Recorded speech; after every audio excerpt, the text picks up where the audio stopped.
আমি কবিতা লিখি না, আমি জীবন লিখি কাগজে। কবিতা লিখি না, পাহাড়ের চূড়োয় দাঁড়ালে যে হাওয়া এসে শরীরে ধাক্কা খায় সেটি লিখি।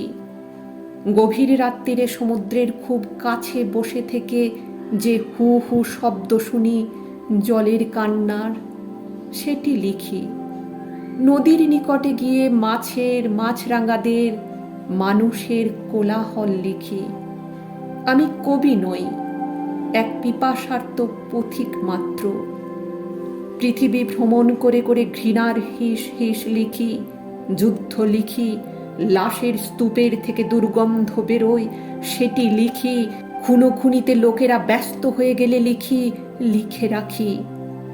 কলম দোয়াত না পেলে আঙুলের রক্ত দিয়ে লিখি, তবু লিখি।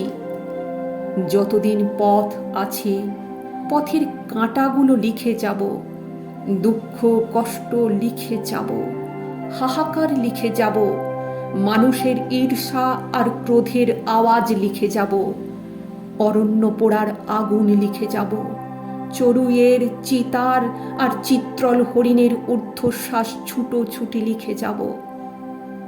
সব লেখা শেষ হলে, সকলে ঘুমিয়ে গেলে ভালোবাসা লিখে যাব।